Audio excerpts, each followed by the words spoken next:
My name is Ellen Tate, and I'm 25 years old. 5 years ago, I stood outside my parents' house in Fargo, North Dakota, shivering as snow fell around me, their words cutting deeper than the biting wind. Don't come back here ever again. They said it, their voices cold, final. I was 20, in love with a guy they despised. And that night, I walked away, my boots crunching through the snow, my heart pounding with betrayal. They thought I'd fail, that I'd crawl back begging. But I didn't. That night changed everything, pushed me into a storm, literally and figuratively, where I had to fight to survive. Their rejection was just the start. Lies, heartbreak, and a moment in that blizzard nearly broke me.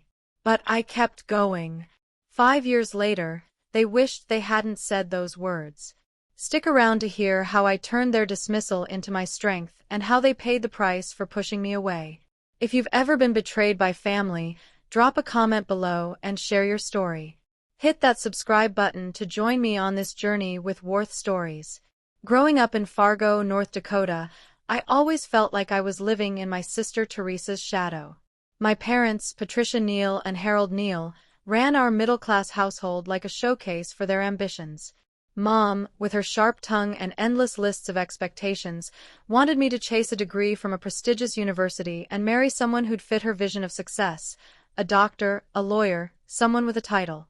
Dad, quieter but just as firm, backed her up, his nods signaling agreement.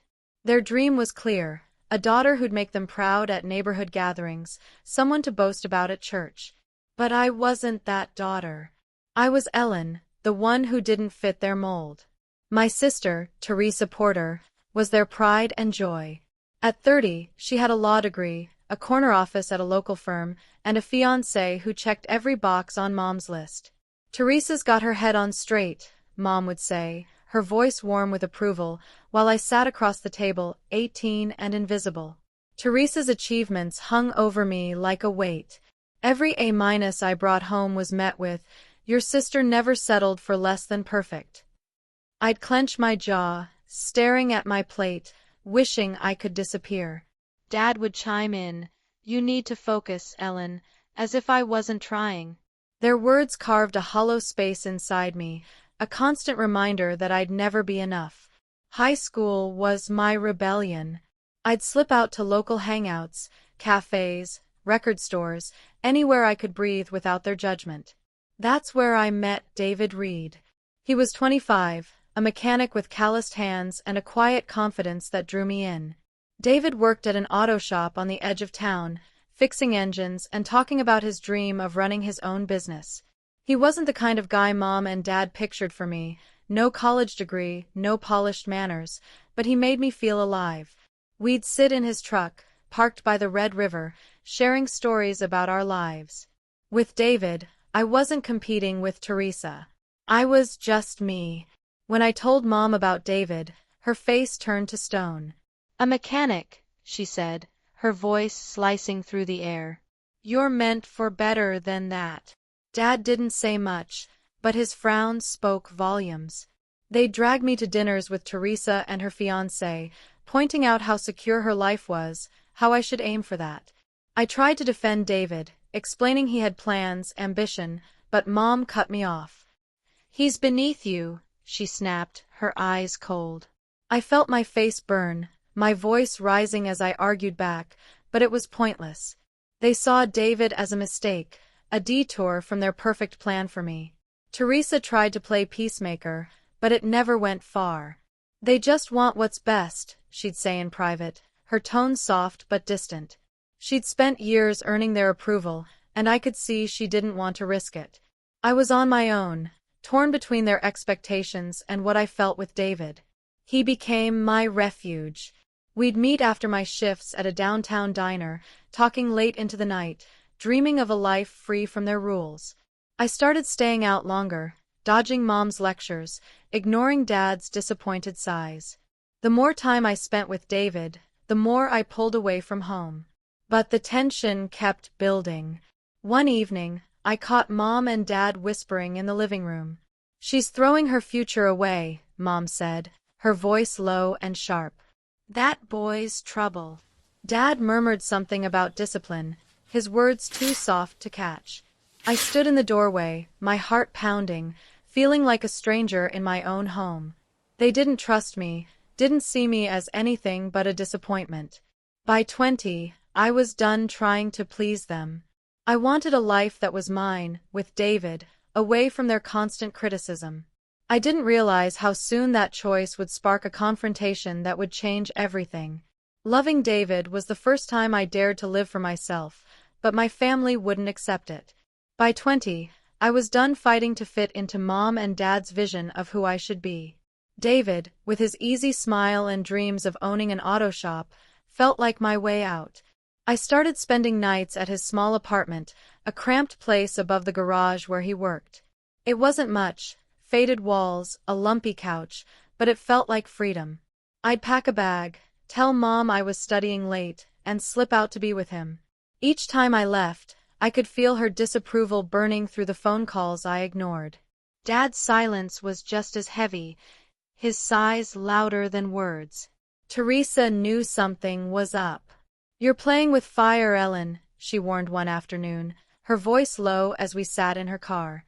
She'd caught me sneaking back home at dawn, my hair still messy from a night with David. I shrugged her off, tired of her half-hearted advice. She wouldn't stand up to Mom and Dad, so what did she know?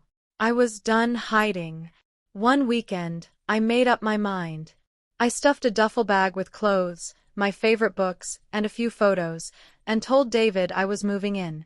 His eyes lit up, and for a moment, I believed we could build something real, away from my family's rules. But secrets don't stay buried in Fargo. A neighbor, someone Mom knew from her book club, saw me carrying boxes into David's place. By dinner that night, the air in our house was thick with tension. Mom stood at the kitchen counter, her knuckles white as she gripped a dish towel. "You're living with that mechanic," she spat, her voice sharp enough to cut glass. I froze, my fork halfway to my mouth. Dad sat across from me, his face hard, no longer the soft-spoken man who'd once ruffled my hair. "Ellen, is this true?" he asked, his tone low but heavy with accusation. I nodded, my heart racing. There was no point lying anymore. The argument exploded from there. Mom's voice rose, each word a jab. "You're throwing your life away. He's nothing, Ellen. Nothing." I pushed back, my own voice shaking. "He's more than you think. You don't even know him." Dad slammed his hand on the table, startling us both. "Enough," he said.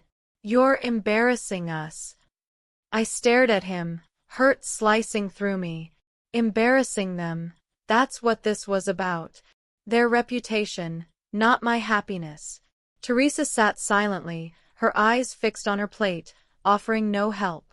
I felt cornered, like a stranger in the home I'd grown up in. It was late, the wind howling outside, when the fight reached its breaking point.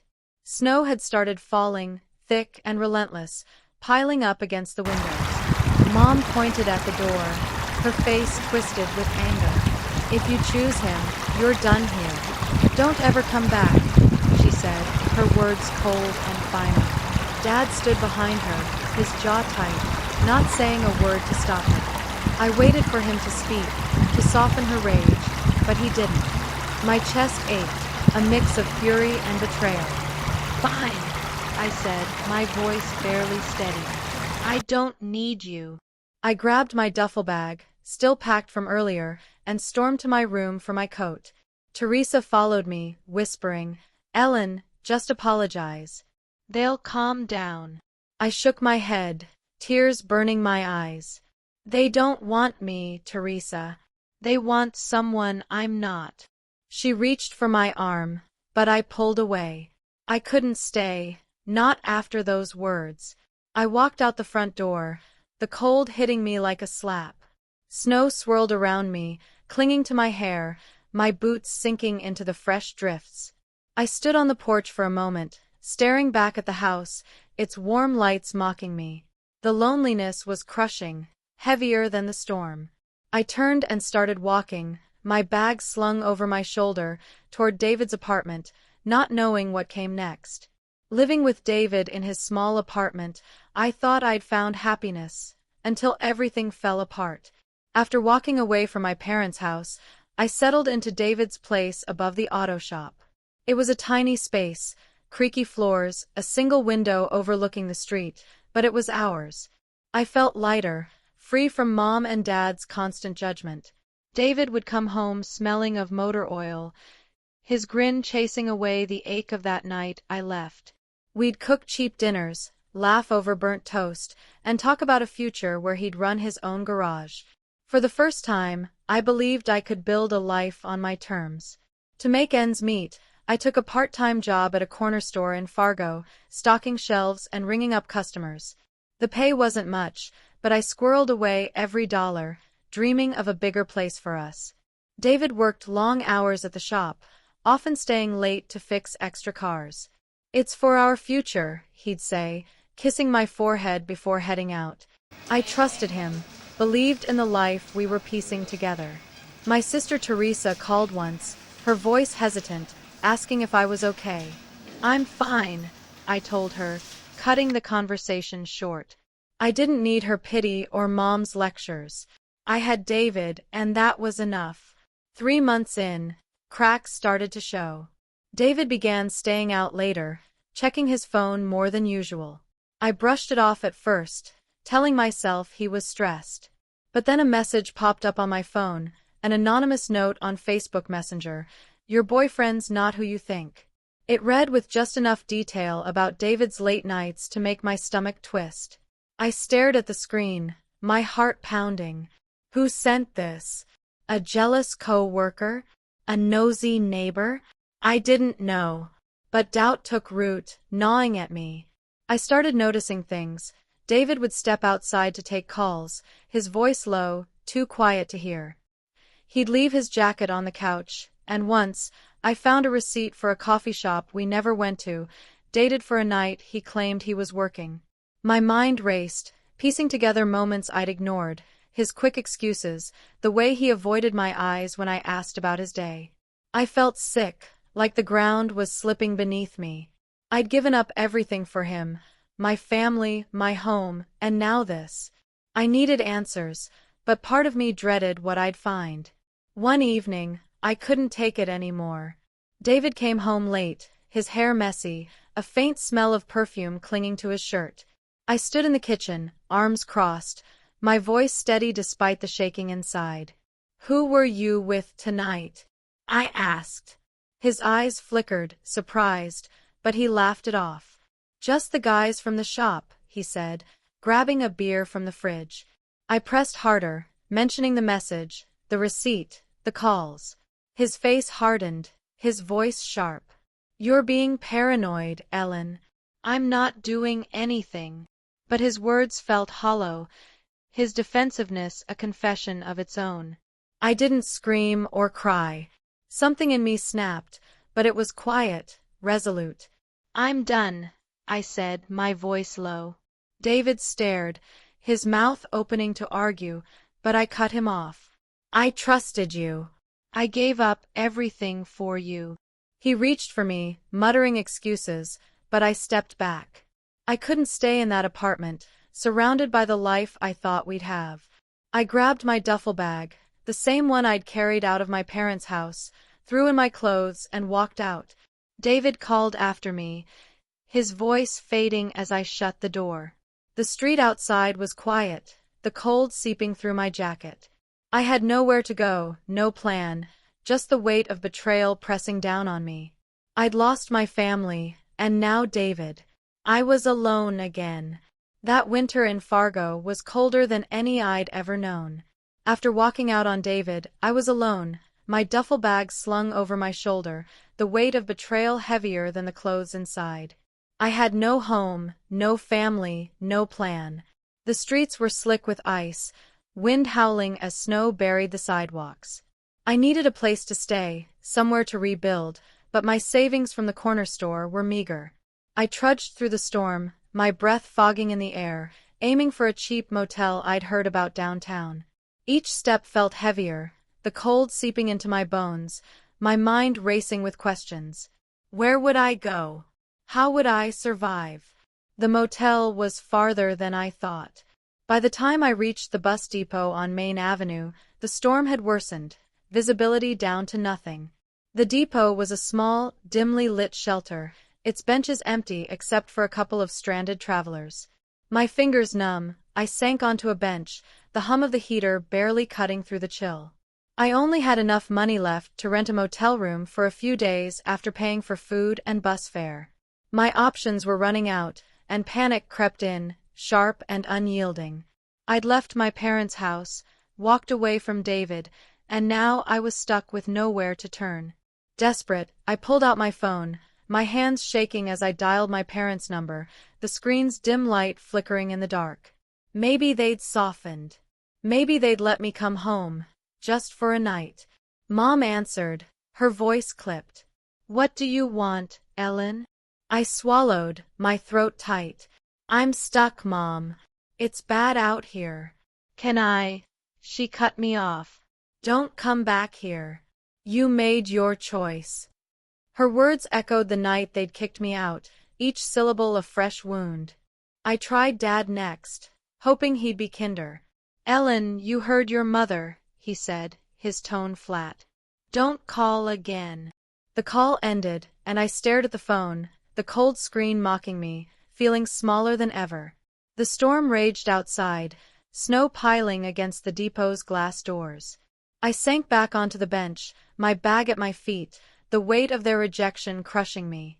I'd lost David, my family, everything. The other travelers avoided my gaze, their own worries keeping them distant. I pulled my coat tighter, trying to hold myself together, but the loneliness was suffocating. I didn't know how long I sat there, minutes or hours, the storm's roar drowning out my thoughts. I was on the edge of giving up, wondering if I'd freeze out there if I tried to walk again. Then a voice broke through. "You okay, miss?" I looked up to see a man in a bus driver's uniform, his badge reading Gregory Lane. He was older, maybe in his 40s, with a weathered face and kind eyes. I shook my head, unable to speak. He glanced at the storm outside, then back at me. "You can't stay here all night. Depot closes soon." I mumbled something about not having anywhere to go, my voice barely audible. Gregory didn't pry. Instead, he grabbed his keys. "Come on," he said.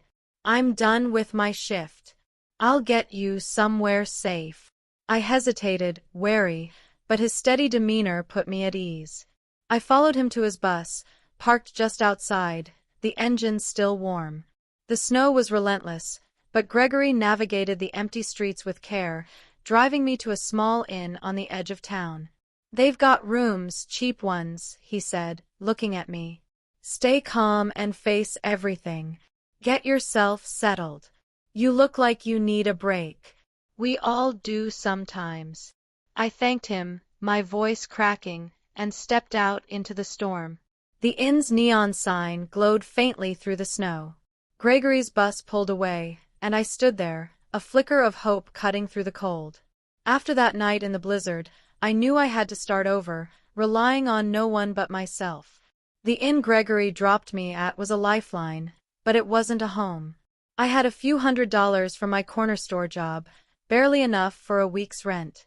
I needed a plan, a way to stand on my own after losing my family and David. The weight of those betrayals lingered, but I couldn't let it pull me under. I had to keep moving, prove I could survive without them. I reached out to Wendy Larson, my best friend from high school. Wendy was working as a receptionist at a dental office, scraping by, but always ready to help. I texted her from my phone, my fingers still shaky from the cold. "Ellen, where are you?" she replied, her worry clear even in text. I told her everything. My parents' rejection, David's betrayal, the storm. She didn't hesitate. "Come to my place," she texted back. "We'll figure it out." By the next day, I was at her apartment, a cozy one-bedroom filled with second-hand furniture. Wendy handed me a coffee and a wad of cash, maybe $200. "It's not much, but it's yours," she said. I tried to refuse, but she insisted, her eyes fierce. "You're not alone, okay?"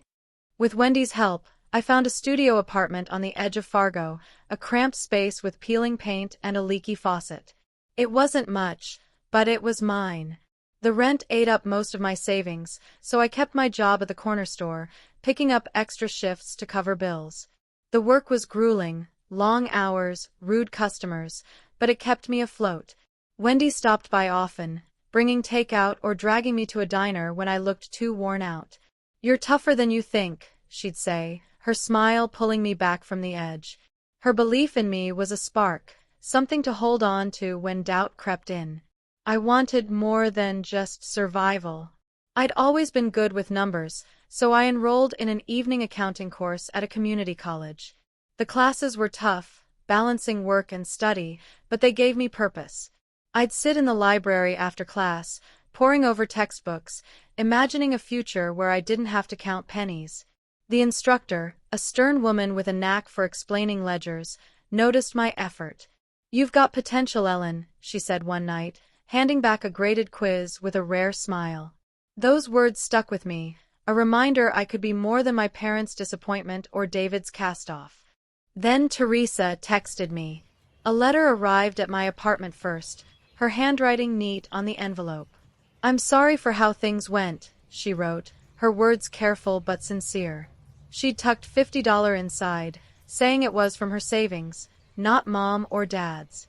"You don't need them. You're stronger than you know." A week later, my phone buzzed with her number. "I want to help, Ellen," she said, her voice soft. "No strings." I thanked her but kept my guard up. I wasn't ready to trust family again, not after Mom and Dad's words still echoed in my head. I used her money for groceries but didn't reply to her texts. I needed distance, time to build something that was mine alone. Days turned into weeks, then months. I'd wake early, work my shift, attend class, and collapse into bed, exhausted but driven. Wendy was my rock, cheering me on when I doubted myself. One night, over pizza at her place, she raised a glass of soda. "To you, Ellen," she said. "You're doing this." I smiled, a real one, for the first time in months. I wasn't whole yet. The scars from my parents' rejection and David's betrayal ran deep. But I was moving forward. My apartment, my job, my classes, they were small victories, proof I could rebuild without leaning on anyone who'd hurt me. I didn't know what lay ahead, but I was learning to trust myself, one hard-won step at a time. 5 years later, I looked back at how far I'd come without needing them. I wasn't the broken girl who'd walked out of David's apartment or sat shivering in that bus depot. I'd built a life, one I could be proud of. After finishing my accounting course, I landed a job at a big firm in Fargo, crunching numbers for corporate clients. My desk overlooked the city, a view that reminded me daily of what I'd overcome. I shared a cozy house with Ronald Cole, a high school history teacher I met at a coffee shop. Ronald was steady, kind, his laugh a balm to old wounds. We'd cook dinner together, plan weekend hikes, and talk about dreams that felt within reach. For the first time, I felt secure, not just surviving but thriving. My parents, Patricia and Harold, didn't fare as well. Teresa texted me one spring, her message cautious but urgent. "Mom and Dad want to see you," she wrote. "They're sorry." I stared at my phone, the words stirring a mix of anger and indifference. Sorry. After they'd thrown me out, told me never to come back? I remembered Mom's cold voice, Dad's flat dismissal in that blizzard. Teresa sent a letter next, relaying their plea for a meeting, saying they missed me. I didn't reply. When she called, I kept it short. "They made their choice, Teresa," I said, my voice firm. "They don't get to undo it." I'd spent years rebuilding without them, and I wasn't about to let their guilt pull me back. They'd lost their daughter for good, left with only regret and an empty house. David's life unraveled, too. I heard through Wendy that his dream of opening a garage had collapsed. He'd taken out loans, but the business tanked within a year. Bad decisions, worse luck. He was alone now, living in a rundown apartment, no family, no friends to lean on. Wendy said he'd asked about me once, his voice heavy with remorse, but I'd blocked his number long ago. He couldn't reach me, and I wanted it that way. His betrayal had cut deep, but it also pushed me to stand on my own. While I moved forward, David was stuck, haunted by what he'd thrown away. His regret was his own to carry, not mine to fix.